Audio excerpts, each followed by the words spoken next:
bien, vamos a la historia bíblica. Esta charla está basada en el capítulo 12 de Romanos. Y en la historia bíblica, usted va a encontrar que hay una circunstancia bien interesante. Como lo conversábamos la semana pasada, Jesús nunca durmió en Jerusalén. Jerusalén es la ciudad escogida. Jerusalén es la ciudad donde Él va a regresar a reinar. Pero en sus 3 años y pico de ministerio, no durmió en Jerusalén. Los únicos tiempos que Él pasó en Jerusalén fue cuando de niño lo presentaron y ese tipo de cosas. Pero ya grande, Él no dormía porque el sacerdocio estaba muy corrompido. Y en la última semana de su vida en la tierra, Él llega y pernocta en Betania, una ciudad a unos 4 kilómetros, 5 kilómetros de Jerusalén. Y por el día Él va y viaja a Jerusalén, y eso hemos estado viendo, cómo Él enseñó acerca de la fe, cómo Él limpió el templo de mercaderes, y cómo Él viene como de alguna manera a hacer una corrección de cosas que se habían quedado desde 170, 180 años antes. Y Él llega y limpia la casa de su padre. Pero uno de esos días, Él se encuentra con unos expertos, unos fariseos, y le llegan a hacer una pregunta juntamente con unos de un partido político religioso que se llamaban herodianos, sobre si era bueno o no pagar impuestos a César. El Señor les responde magistralmente. Y entonces, cuando otro grupo, el grupo de los sacerdotes, los que tenían el poder religioso, escuchan cómo le responde a los fariseos, ellos llegan y lo abordan y le hacen una pregunta acerca de la resurrección de una mujer que al parecer era la viuda negra, porque se casó con los 7 hermanos. La ley de Moisés decía que si una persona se casaba un hombre se casaba con una mujer y no tenían hijos, y este hombre fallecía, entonces que el hermano tenía que casarse con la viuda y levantarle descendencia al hermano. Yo le doy gracias a Dios por vivir en este tiempo y por ser hijo único, no tener hermanos varones. Pero la historia que ellos presentaron es de 7 hermanos, y todos se casan con la viuda, y la viuda se muere para todos, y ¿qué van a hacer? Y estaban tratando de confundir al Señor. Pero el Señor les responde de una forma y les dice: miren, muchachos, ustedes ignoran las escrituras, porque no va a ser así en la resurrección. Pero hay una persona que está viendo la discusión, y entonces él llega ya no con un espíritu de discutir. Y cuando usted quiere aprender, usted tiene que llegar con un espíritu de aprender. Usted puede aprender de cualquier persona. Dios puede usar a cualquier persona para enseñarle grandes lecciones. Y entonces en el capítulo 12, en el versículo 28, dice: acercándose uno de los escribas, que los había oído disputar. Estoy leyendo la versión del Jubileo, Biblia del Jubileo.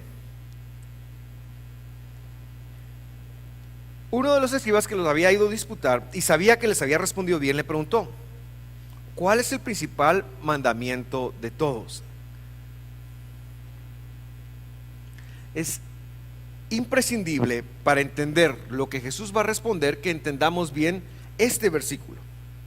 Primero, ¿quién era un escriba? Los escribas eran doctores en la ley, que conocían cada una de las curvaturas del idioma original bíblico, el hebreo. Entonces ellos se sabían la ley de Moisés, es decir, de Génesis a Deuteronomio, de memoria, incluso los trazos. Ellos eran expertos en hacer rollos en pieles aprobadas, en donde se escribía, valga la redundancia, la Biblia, la Escritura. Y entonces esta profesión nos hacía a ellos a conocer la Biblia de memoria. O sea, esta persona no era un neófito. Cuando yo era niño, la maestra, no sé si todavía lo harán los maestros, pero la maestra nos dejaba versículos para aprendernos. Y el que llegara el día domingo siguiente y se supiera más versículos y los dijera de memoria, se ganaba un premio. Yo recuerdo eso como algo muy grato de mi niñez. Y recuerdo que había una niña que yo no sé cómo hacía, pero siempre se sabía más versos que yo. Yo soy una persona muy competitiva. Tengo que lidiar con ese aspecto de mi vida. Así que cada semana, con tal de ganarle, me aprendía más versículos y la niña siempre me ganó. Nunca le gané. Hasta que el Señor se la llevó a otra iglesia, gracias a Dios. Este no era uno de esos tipos de personas que tenía una intención de aprenderse algo con tal de ganar un premio. Esta era una persona que amaba la Escritura, era un experto. Y entonces le hace esta pregunta: ¿cuál es el principal mandamiento de todos? ¿Cuál es el principal mandamiento de todos? Y yo quiero preguntarle a usted, porque si usted no conecta algo acerca de los mandamientos, entonces se va a perder la respuesta de Jesús. Yo quiero que haga 3 conexiones. Número 1, Jesús, cuando le responde, validó su pregunta. Es decir, para Jesús los mandamientos eran muy importantes. La palabra mandamiento en el original se dice mitzvah, y es una palabra femenina, es como que dijera mandamienta, pero en español es mandamiento. Mitzvah, vamos a ver qué es, pero lo que estoy tratando de decir es que era una pregunta válida. Segundo, no se refería al primero de todos, sino al más importante. Lo que quiere decir que hay distintos mandamientos que Jesús valida y que tienen una repercusión distinta. Y número 3, es importante para el cristiano entender qué es un mandamiento, porque lo que nos han dicho es que la ley está obsoleta y de un plumazo quitan de nuestro entendimiento la riqueza de la Biblia de Jesús, de la Biblia de Pedro, de la Biblia de Mateo. Ninguno de ellos tuvo el Nuevo Testamento, y ellos sus escritos los hicieron en base al Antiguo Testamento. Entonces no podemos quitarlo. Los mandamientos tienen que ver algo con nosotros, a pesar de que nosotros seamos salvos por gracia. Si no, Jesús no le responde y le dice: mira, ¿sabes qué? Cuando yo me muera eso ya no va a importar. Pero el punto es que Él le da una respuesta. Entonces vamos a tratar de entender qué es un mandamiento. Entonces la pregunta que surge es: ¿qué es un mandamiento? Y yo quiero decirle una escritura muy conocida a usted, que está en Génesis capítulo 1 versículo 3, y que expresa lo que es un mandamiento. Y dijo Dios: sea la luz. ¿Y qué pasó? Fue la luz. Esta es la primera vez en la Biblia que encontramos una acción que sale de la boca de Dios. Y cuando digo la boca de Dios, lo digo en función de algo que nosotros entendamos, porque en su creación, Dios, que es espíritu, no es que haya hablado palabras, sino que emite la conciencia de palabras. Pero bueno, ese es otro tema, no es para hoy. Así que Dios dice algo. Eso es un mandamiento. es una palabra de Dios.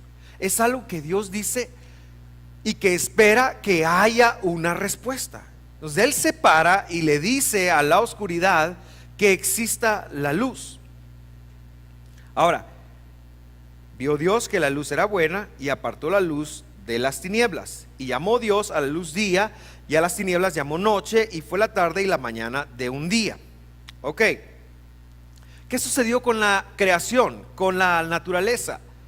El versículo 2, antes de entrar al versículo 3, está el versículo 2. El versículo 2 señala que todo era un tohu o babohu. Eso quiere decir, estaba vacía y estaba en caos. Es decir, no había nada. Usted no se puede imaginar que había ahí porque no había nada. Simple y sencillamente, Dios creó un espacio en Dios que todo lo ocupaba. Y cuando Dios se aparta de eso, pues crea una oscuridad. Y desde donde Dios empieza a crear o hacer la creación, muy al estilo que hacemos nosotros cuando metemos la panza para poder cerrar el botón del pantalón, especialmente en estas épocas. Creamos un espacio. Pero lo que pasa es que Dios es infinito. Ahora, esta luz no es la luz que usted ve allá afuera, no es la luz del sol. Muchos se confunden con eso y dicen, la luz, y se confunden más porque llamó a la luz día y a la oscuridad noche. Pero el día y la noche fueron creados hasta el cuarto día, que es cuando Dios crea las luminarias, cuando crea el sol.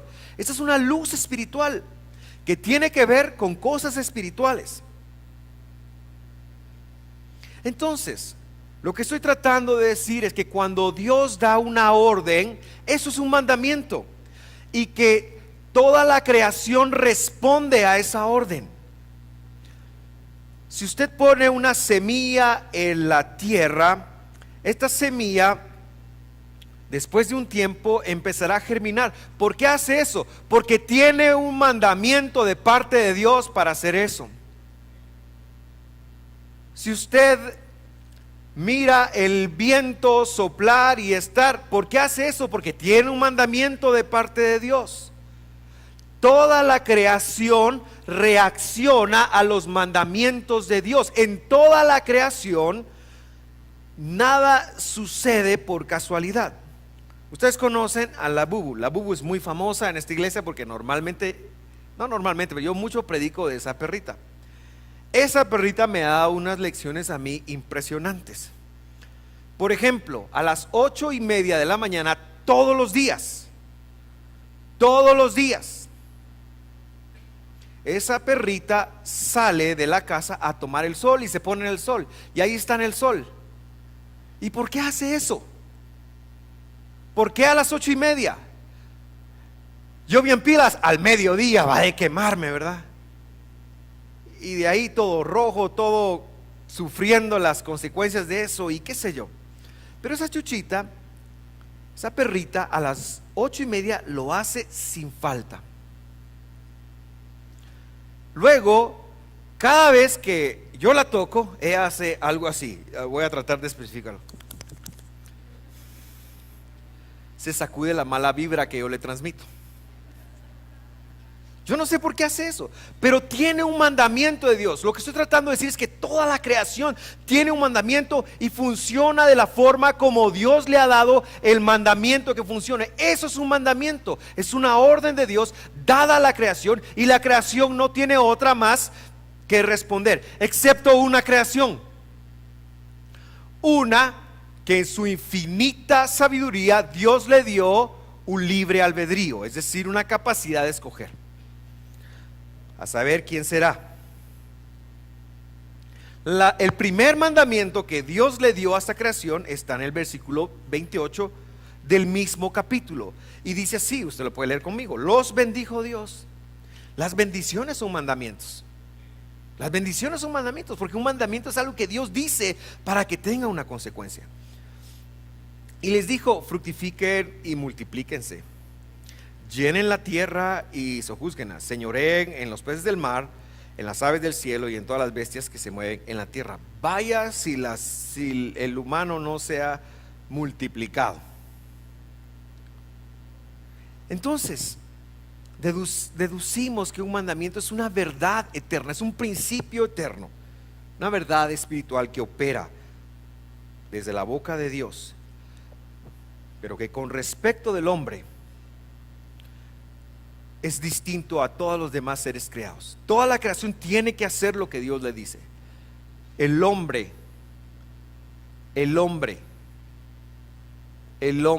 le puede decir que no a Dios. Tiene ese derecho. ¿Tiene consecuencias decirle que no a Dios? Por supuesto. Pero el hombre, el ser humano, cuando digo hombre me refiero al varón y a la mujer, tiene la habilidad, le voy a llamar, dada por Dios, de no obedecer sus mandamientos. Y por supuesto, entramos en un mundo, en un plan de vida que nos otorgará una consecuencia, porque los mandamientos todos tienen consecuencias.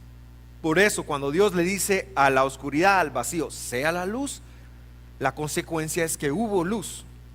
Cuando Dios pone una programación en los peces, en los animales, en las plantas, en su creación, cuando hay vientos, cuando a veces hay huracanes, cuando hay terremotos, ¿cuántos sintieron el temblor de hace un par de días? Me despertó el bendito temblor. Es más, me desperté unos 5 segundos antes. Yo quería dormir otro ratito. Como quien dice, no, levántate ya. Es la tierra que sigue la programación de Dios. Así funciona. Pero en cuanto a los humanos, nosotros tenemos una capacidad de analizar y decir sí o no. Y decir sí tiene una consecuencia y decir no tiene una consecuencia. Eso es hasta el día de hoy. Mira lo que dice Proverbios capítulo 6 versículo 23. Pues y ahí está la palabra mitzvah, su mandamiento, hablando del de Dios, esta es la nueva traducción viviente, es una lámpara, y su instrucción, su ley, su Torah es esa palabra, es una luz. Pues el mandamiento es una lámpara. Entonces nosotros, seres humanos que llegamos a esta tierra de alguna manera con un propósito incluido, Dios no nos envió a ciegas. Dios no nos envió, no nos abandonó a nuestra suerte. Esa es una mentira que las falsas religiones se inventan. La soledad en Dios no es una realidad. Probablemente es una vivencia que muchos tenemos, pero no es una realidad. Dios no nos envió desprotegidos, Dios no nos envió sin amor. Muy por el contrario, nos entregó sus mandamientos para que alumbren nuestros pasos. La función de los mandamientos de Dios es proveer una luz en la oscuridad, para que nosotros no tropecemos, para que no nos caigamos, para que no nos golpeemos, para que sepamos dónde ir, porque Dios es bueno, porque Dios quiere nuestro bien, porque Dios quiere nuestra bendición, porque Dios nos ama. Dios lo ama a usted entrañablemente. De tal manera amó Dios al mundo que dio a su Hijo unigénito. Y en este amor, en el nivel de su Hijo unigénito, es que Él nos entrega su palabra, sus mandamientos, para que nos sirvan. Ahora ya no es tan común ver lámparas solo en el cajón de los recuerdos de Don Maco Fausto. Don Maco Fausto tiene muchas lámparas y ahí anda repartiendo linternas a los servidores y toda la cosa. Pero antes, en los tiempos de antes, cuando nosotros nos enviaban a vacacionar a la ciudad de Cabricán City, a 44 kilómetros de Quetzaltenango, estos benditos apagaban la luz, la planta de la luz eléctrica como a las 8 de la noche. Yo no sé si ustedes todavía vieron eso. Ahora debe haber luz todas las noches en Cabricán, pero cuando yo era niño a las 8 apagaban, y entonces tenía uno que andar con su linterna.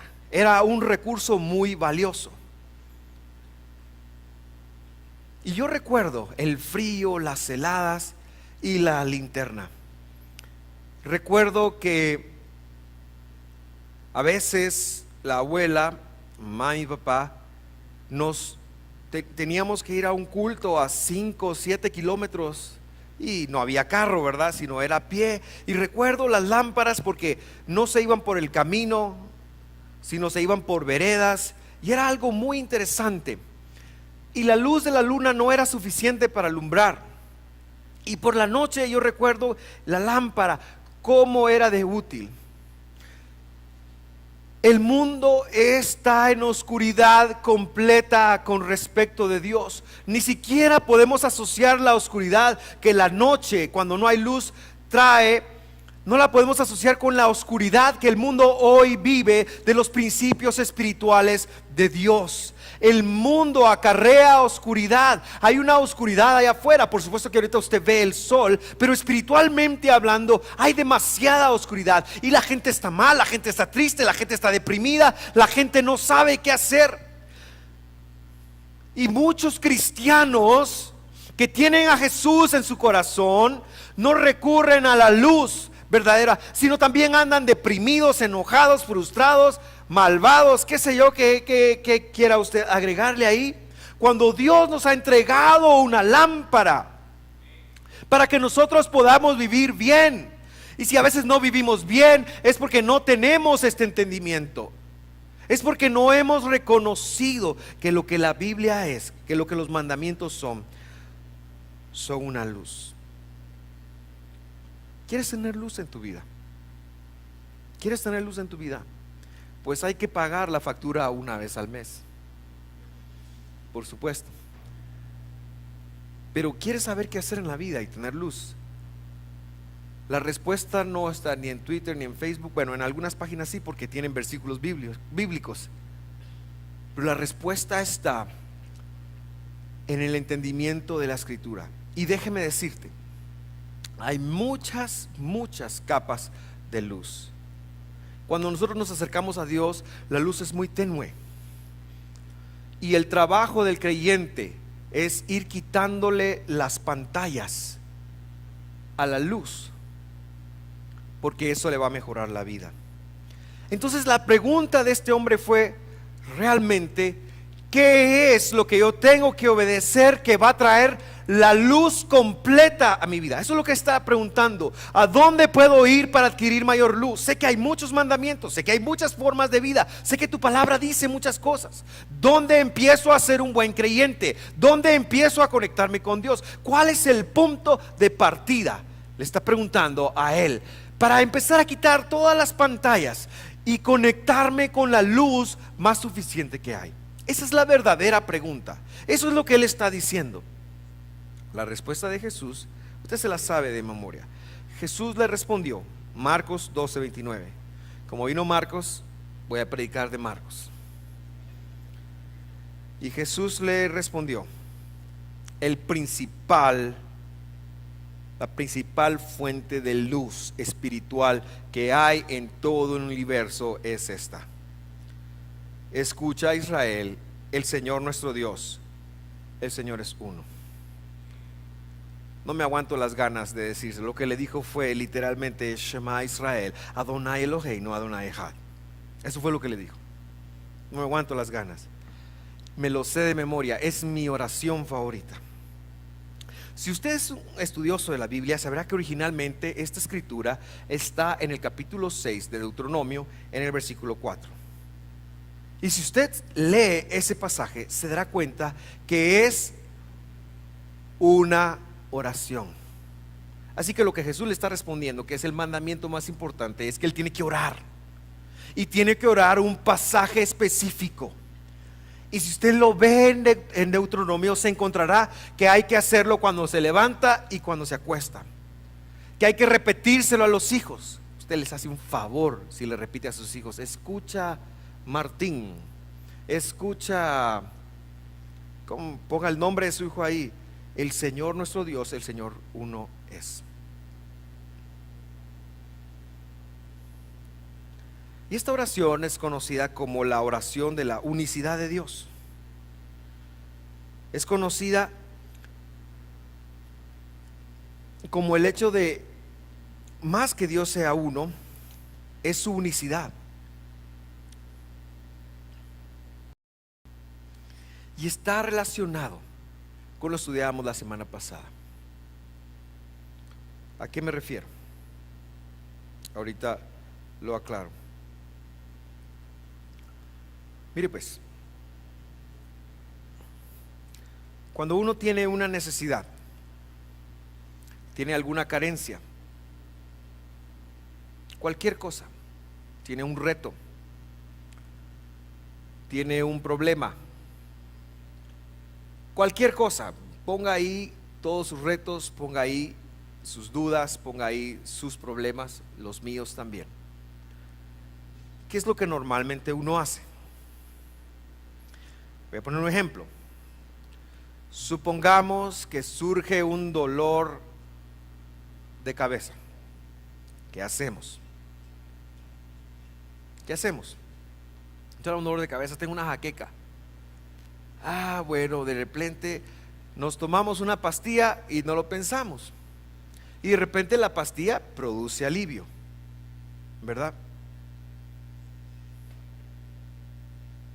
Y entonces uno dice, no pasa nada, no voy a molestar a Dios con esto, dice uno. Ya estuvo, ya me tomé la pastilla, ni lo piensa uno. O una cosa tan simple. A mí, ¿sabe qué me pasa cuando yo quiero orar? Cuando yo quiero orar, normalmente yo trato de orar por la mañana. Yo tengo muchos estorbos para orar. Primero, las preocupaciones del día. Segundo, que me gusta hacerlo a solas, entonces tengo que levantarme temprano para que las mujeres en mi casa no me estorben. A veces las mujeres me estorban la oración. Por supuesto que me refiero a la señora y a las hijas, ¿verdad? Doña Santa es una santa, ella está ahí, ella no estorba. Pero entonces es una pelea. Uno empieza a pelear y empieza a ver, y yo quiero orar y no puedo. Pero algo que me pasa muy a menudo es que logro conectarme con Dios y estoy orando y estoy sintiendo rico cuando de repente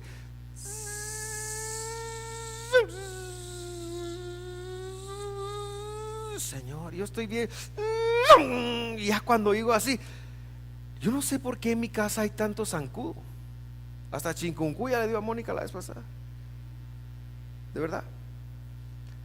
Y uno dice, ¿qué hacer con eso? Voy a agarrar un matamoscas y lo voy a poner en algo tan sencillo.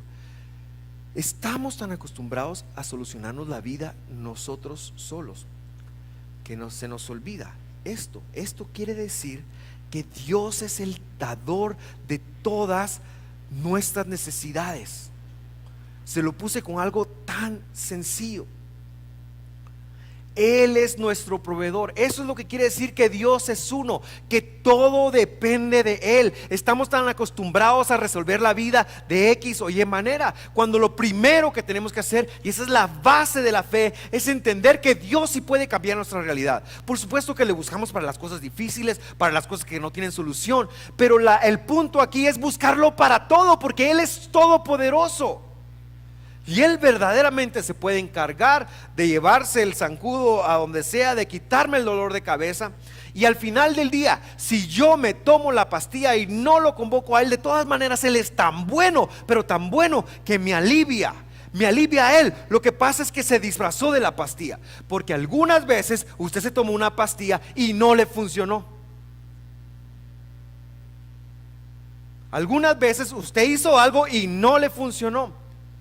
A veces usted había hecho cosas tan sencillas y le funcionaban, y de repente hizo y no le funcionó. Y usted dice, bueno, ¿qué pasó? Qué raro, la pastilla no estará vencida. El punto literal aquí es que Dios es el dador de todo. Aunque usted se tome una pastilla, y bendito sea, yo no estoy en contra de tomarse una pastilla, al contrario, creo que la medicina trabaja con Dios. Pero el punto aquí es poner nuestra fe en Dios. Dios se va a disfrazar en la pastilla y nos va a ayudar. O de cualquier cosa, porque Él es el que suple todas las necesidades. No hay algo bueno que no venga de Dios. No hay nada, no hay absolutamente nada que no sea una dádiva del cielo. Cuando pedimos, cuando oramos, Dios sí responde. Pasa, nosotros no nos damos cuenta.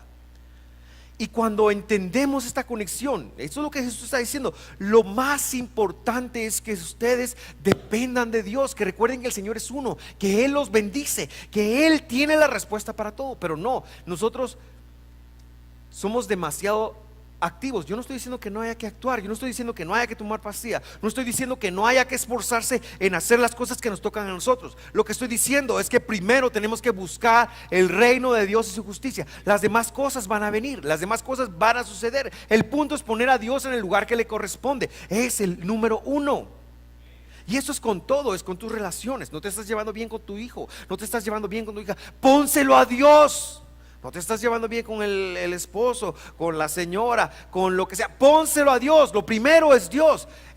Algo pasó, te chocas a cada rato, te golpeas el dedo a cada rato, pónselo a Dios, pónselo a Dios. Dios no se va a cansar, pues no se va a agotar, no lo vas a aburrir. A Dios no lo puedes aburrir. Él es la fuente, Él es el proveedor de todo. Eso es lo que Jesús le está diciendo a él, que se nos quede, que lo tengamos consciente y no que lo buscamos para apagar incendios. Y Dios es tan bueno que igual nos ayuda a apagar incendios. Dios es tan maravilloso que no nos niega esa ayuda. Pero la idea es que tú lo puedas reconocer en toda tu vida. El Señor es uno. Y luego el Señor le da dos versos más, una explicación más. Y le dice: amarás pues al Señor tu Dios de todo tu corazón y de toda tu alma y de todo tu pensamiento y de todas tus fuerzas. Ese es el principal mandamiento. Así que el primero es la unicidad de Dios. Y esto viene como a explicar qué quiere decir eso. Ahora bien, yo quiero invitarle a reflexionar sobre lo que usted ama en este momento, o a quienes usted ama. Aquí se nos pide que amemos a Dios, pero yo quiero, para tratar de decirle lo que necesito comunicar es, por ejemplo, ¿cuál es su comida favorita?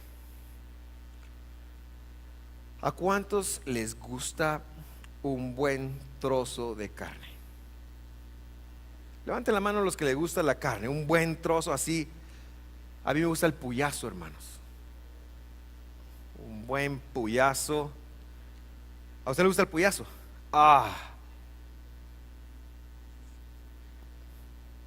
El gordito, me bendice el gordito del puyazo. Qué rico, ¿verdad? Y no cuando la carne está dura y uno está que casi que hay que. Entonces podría decir, aquellos que dijeron que sí, o cual sea su comida favorita, que amamos la carne. Amo la carne, amo un muy buen pedazo. Pero eso no es cierto. Cuando el ser humano habla de amar, habla de cómo aquello que ama lo hace sentir. ¿Sí? No es la carne la que nos gusta, es cómo nos hace ese cuando está pasando, es que nos llena y toda la cosa.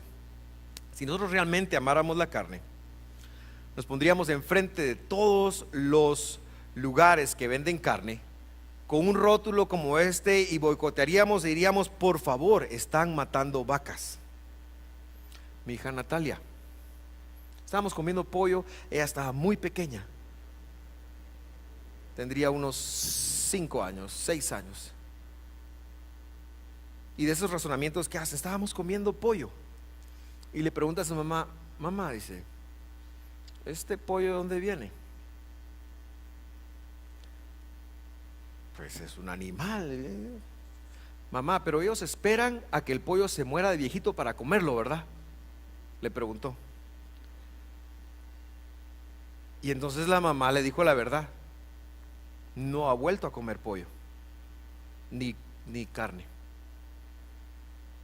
Sus convicciones fueron tan fuertes que dijo: si lo matan para que yo me lo coma, no lo quiero. Ella sí ama el pollo y sí ama la carne.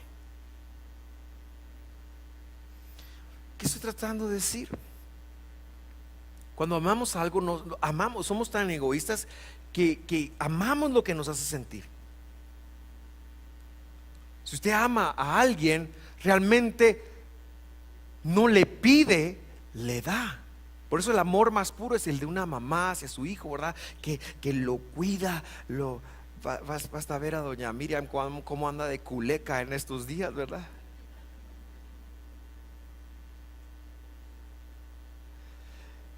Yo recuerdo en la oficina, cuando suena la radio, faltan 27 días para Navidad. Y en cambio en la oficina, miran, faltan 3 días para que venga Marcos, decía.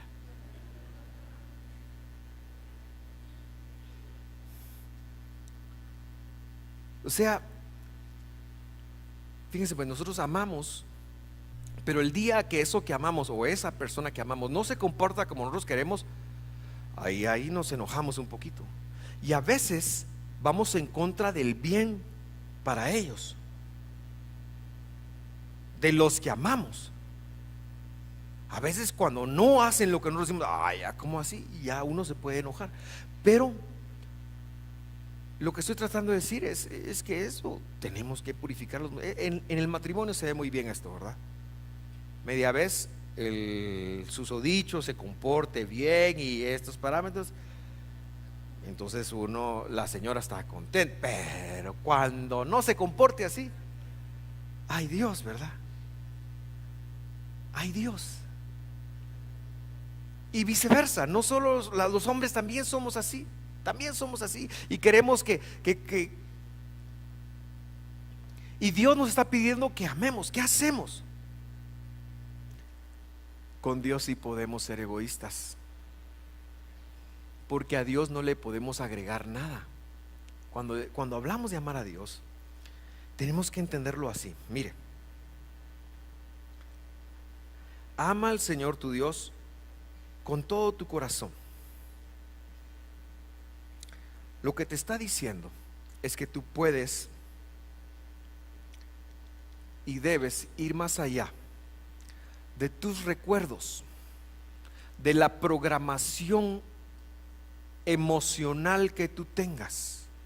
Lo que te está diciendo es que te abras a cambiar cada momento de tu vida. La explicación de que Dios sea uno es que tú te abras cada momento de cambiar tu vida para tomar sus verdades y ponerlas como tuyas. Queridos hermanos, cómo es difícil cambiar algo que tú ya crees. Pero muchas veces son tus creencias y mis creencias las que nos tienen mal. Un paradigma, cambiarlo es casi imposible, porque un paradigma está asociado de valores emocionales demasiado grandes. Tú sabes que eso es la verdad porque lo sientes, porque los tienes en el corazón, porque lo has vivido. Y luego viene Dios y te dice que tienes que perdonar. Viene Dios y te dice que tienes que dar. Viene Dios y te dice que tienes que hablarles a otros de Cristo. Entonces no, porque en el pasado lo he hecho y no me funcionó, porque ya esto y no es así, no pasa nada, porque tienes todo un conjunto de verdades que son tus recuerdos y que están ahí en el corazón. Y Dios te está diciendo, tienes que amarlo con eso, tienes que estar dispuesto a cambiar, porque la verdad de Dios es eterna, la tuya es subjetiva. Y sabe una cosa, cuando nosotros nos abrimos y podemos cambiar, ¡pum!, ¿cómo crecemos? La segunda cosa que le dijo es que lo amemos con toda el alma. Y usted no va a encontrar eso en Deuteronomio, no va a encontrar y con toda la mente, porque es una sola palabra, pero el griego es tan imperfecto que necesitaba 2 palabras. Entonces, con toda el alma y con toda la mente son 2 palabras del hebreo.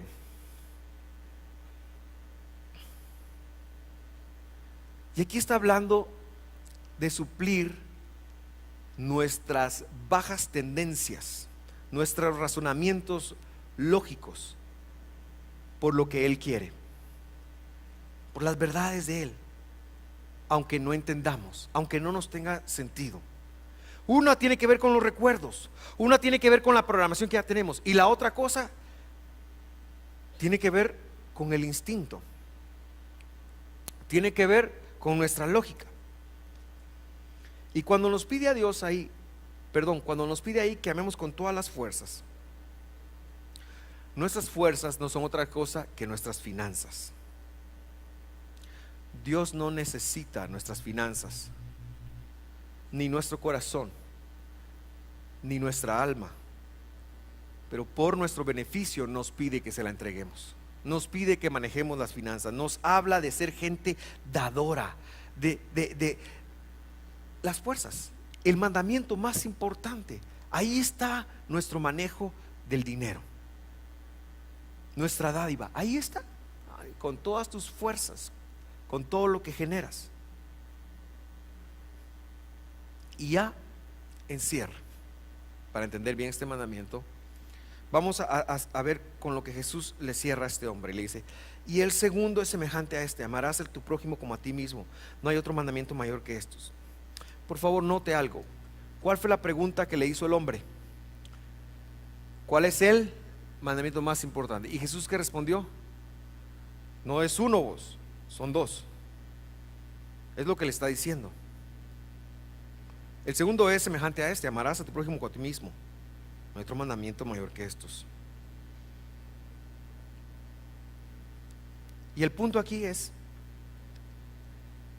que si no vemos a Dios, al prójimo sí lo vemos, y tenemos que amarlo como a nosotros mismos. O sea, que si el primer mandamiento, fíjese pues, y este es el centro del mensaje, tiene que ver con levantarme y hacer una oración en donde Él es uno, en donde yo reconozco que todo viene, todo eso está implícito en esta oración, que todo viene de Él, que debo de manejar mi corazón, mi alma y mis finanzas como Él me pide. El segundo mandamiento tiene que ver con las acciones que hacemos todos los días, porque todos los días entramos en relaciones con el prójimo, porque todos los días nos relacionamos. Y entonces Jesús le dice: no, no es uno, son dos, van de la mano, no los puedes separar. El prójimo es tan importante, se complementa, es una parte de.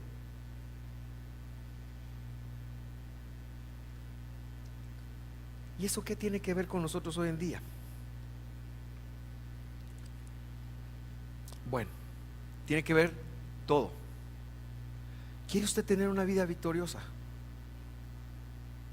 Mire, a veces tenemos una oscuridad en la vida y metemos la pata en lugares donde nos golpeamos, nos afectamos, porque desconocemos toda la luz que tiene Dios, porque los mandamientos no les hemos dado el valor que se merecen. No entendemos que son verdades divinas, habladas por Dios, que tienen un efecto positivo o negativo dependiendo si los cumplimos o no. Por eso hay que honrar padre y madre. Tiene una connotación, tiene una remuneración. Y bueno, así todos los mandamientos, cada cosa que está en la Biblia es para que nosotros vivamos en luz. Pero a veces nosotros no entendemos eso, vivimos muy emotivamente, vivimos muy emocionalmente, vivimos de acuerdo a lo que pensamos, vivimos de acuerdo a lo que sentimos, vivimos de acuerdo a lo que vemos, a lo que escuchamos. Somos muy humanos y Dios te está diciendo: ¿quieres que te vaya bien? Ok, esa humanidad que tienes que abrirle una brecha a la parte espiritual de tu vida. No sé qué estoy haciendo. Tienes que abrirle una brecha a la parte espiritual de tu vida. Tienes que conectar con el mundo espiritual. ¿Y cómo empiezas a conectar con el mundo espiritual? Cuando reconoces que Dios es uno. Yo me sé esa oración de memoria, pero de todas maneras, al levantarme y al dormirme, ahí está. ¿Por qué? Porque cada día lo que quiero hacer es conectarme con Dios. Porque cada día esta oración, la obediencia a este mandamiento, me guarda, me alumbra, me ayuda en algo. Algo va a ser que ese día que yo voy a conectar en algún momento, cuando estoy tratando a la señora, cuando estoy tratando a los hijos. Algo, si yo dije esa oración, algo va a pasar, que yo voy a actuar en luz en lugar de oscuridad. Y entonces estamos acostumbrados, como no lo vemos así, como no tenemos ese concepto de los mandamientos, a andarnos tropezando, golpeando, y luego le decimos: Dios, sáname y ayúdame y bendíceme. Y es cierto, y Dios lo hace, Dios lo quiere hacer, porque Él es un Padre misericordioso. Pero el punto es llegar a tener una madurez tal de que nosotros evitemos golpearnos, evitemos caernos, evitemos andar ahí del tingo al tango, y podamos caminar para que nuestra luz, la luz de justicia que Dios nos ha dado, alumbre a los demás, para que podamos ser como esa luz que del día, ¿verdad? Que va de aumento en aumento hasta que el día es perfecto. Perfectos nunca vamos a ser, pero sabes una cosa, de todos modos el reto de Dios es a que perfecciones tu vida, es a que mejores tu vida. Dios no está contento con cómo estás hoy, porque puedes estar mejor. Te ama con toda su alma, con todo lo que Él es, que es todo, no puedo decir cuánto. Te ama inmensamente, no lo puedo expresar, pero Dios no está contento con cómo estás hoy, porque podría ser mejor, porque tu vida podría ser mejor, porque podrías estar en un mejor lugar, porque podrías tener una mejor vida, porque podrías vivir distinto. Y por eso te pide que te conectes a Él, para que veas la luz. Mira, hermano, a mí no me pasó a la primera, pero yo lo empecé a hacer, y lo empecé a obedecer, y lo empecé a obedecer, y lo hice un hábito en mi vida. Me lo aprendí en el idioma de la Biblia. Ahora se lo enseñé a mis hijas en el idioma de la Biblia. Lo digo, lo digo y lo digo. Y estoy seguro que cada vez que lo digo me hago menos burro. De verdad, estoy seguro que hay una fibra en mi alma que se conecta con Él, que se conecta con Jesús, porque Él lo validó, porque Él dijo: esto es lo más importante, más que honrar padre y madre. Y para mí eso es muy importante, más que diezmar. Lamentablemente es más importante que diezmar, hermanos. Y para mí eso es muy importante también. Es más importante que la alabanza. Y para mí esto es más importante que regar las buenas nuevas, porque el Señor dijo que era la forma más importante de conectarse. Entonces yo le hablo a su corazón esta mañana. Yo lo reto. ¿Sabe qué? Usted necesita conectarse con Dios, pero necesita hacer una disciplina. Usted no puede ir al gimnasio cada 7 semanas y esperar tener un six pack antes de Navidad. Tiene que desarrollar una disciplina que lleva muchas cosas. Pues la disciplina espiritual empieza cuando nosotros nos conectamos con Dios. Jesús lo dijo. Cuando entendemos que Él nos da todo, que Él nos bendice, que un dolor de cabeza Él lo puede curar, y si se lo pedimos, pum, Él va a poner la pastilla, y la pastilla va a hacer su efecto, o va a hacer lo que tenga que hacer, pero Él lo va a dirigir, Él lo va a controlar. Cuando encomienda al Señor tu camino, confía en Él y Él hará. Cuando nosotros tenemos que hacer algo: Señor, yo lo encomiendo a ti, mis reacciones, mi vida, lo que tengo que hacer, Señor, es para ti, es para ti, es para ti. Tú vas a estar en el primer lugar. Señor, yo soy tu siervo, no eres tú mi sirviente. Porque muchos tienen de sirviente a Dios, muchos quieren que Dios bendiga sus planes. Pero eso sí, Dios no lo hace. A la jeta de este vuelo, ¿verdad? Pero no funciona así. No funciona así. Dios tiene que ser Dios para que la Biblia funcione en tu vida, para que los principios espirituales eternos funcionen. Dios tiene que ser Dios. Tú no puedes ser Dios. Tú no puedes estar en ese trono y decir: yo mando y yo voy a hacer lo que se me da la gana, aunque pienses que lo puedes hacer porque tienes libre albedrío. No te va a funcionar.